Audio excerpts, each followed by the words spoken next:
নমস্কার, সনাতন ধর্মকথা চ্যানেলে আপনাদের সবাইকে স্বাগত। আজ কার্তিক মাসের সংক্রান্তি, সোমবার, কৃষ্ণপক্ষের ত্রয়োদশী তিথি। মহাভারতের আদি পর্বের ১৬৫তম অধ্যায়ে দ্রৌপদী এবং ধৃষ্টদ্যুম্নের জন্মকথা শুরু করব। নারায়ণং নমস্কৃত্য নরং চৈব নরোত্তমং দেবীং সরস্বতীং ব্যাসাং ততো জয়মুদীরয়েৎ। রাজা জন্মেঞ্জয় বললেন, হে ব্রাহ্মণদেব, নরশ্রেষ্ঠ পাণ্ডবেরা বক রাক্ষসকে বধ করে তারপর কি করলেন?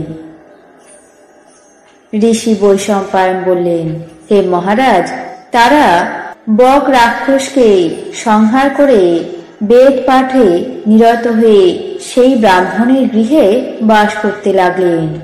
এইভাবে কিছুদিন কেটে গেলে একদিন এক ব্রাহ্মণ আশ্রয়ের জন্য সেই ব্রাহ্মণের ভবনে প্রবেশ করলেন। অতিথি সেবা পরায়ণ ব্রাহ্মণ আগত অতিথির যথোচিত সৎকার করে তার বিশ্রামের জন্য আশ্রয় দিলেন। পাণ্ডবেরা তার মাতার সঙ্গে পরম শ্রদ্ধা এবং অত্যন্ত ভক্তি সহকারে ওই ব্রাহ্মণের পরিচর্যা করতে লাগলেন। ব্রাহ্মণ তাদের সেবায় অত্যন্ত প্রীত হয়ে প্রসঙ্গক্রমে এক অতি বিচিত্র পবিত্র কথার উত্থাপন এবং নানা দেশ নগরী, তীর্থস্থান, নদী, অনেক অনেক রাজার উপাখ্যান এবং নানা রকম আশ্চর্য ব্যাপার কীর্তন করতে লাগলেন। এই সমস্ত কথা শেষ হলে পাঞ্চাল দেশে দ্রৌপদীর স্বয়ংবর, ধৃষ্টদ্যুম্ন এবং শিখণ্ডীর জন্ম এবং মহারাজ দ্রুপদের মহাযজ্ঞে অজনী সম্ভবা দ্রৌপদীর জন্মবৃত্তান্ত শোনালেন।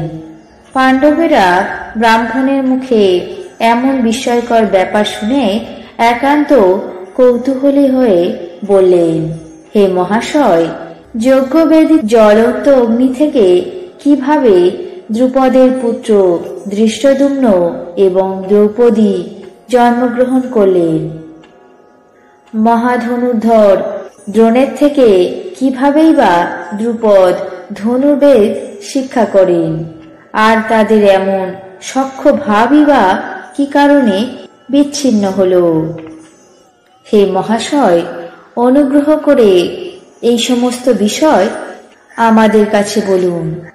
ব্রাহ্মণ তাদের এই প্রশ্ন শুনে অতি বিচিত্র দ্রৌপদীর জন্মকথা বলতে লাগলেন।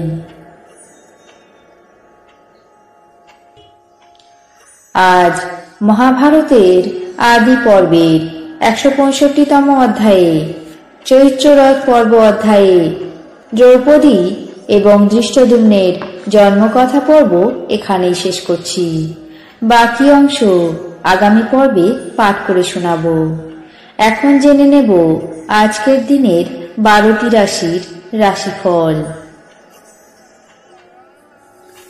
মেষ, বিবাদে জড়িত।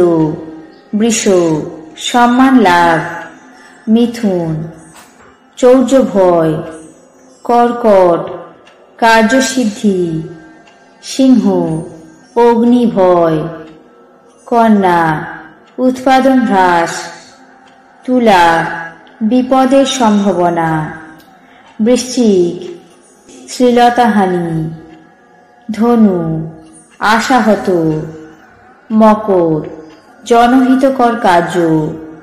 কুম্ভ, হজমের সমস্যা।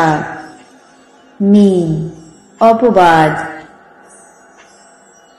এই ছিল আজকের দিনের ১২টি রাশির রাশিফল। আপনাদের কেমন লাগলো তা অবশ্যই কমেন্ট বক্সে জানাবেন। চ্যানেলটিকে সাবস্ক্রাইব করবেন, লাইক করবেন, শেয়ার করবেন। ধন্যবাদ।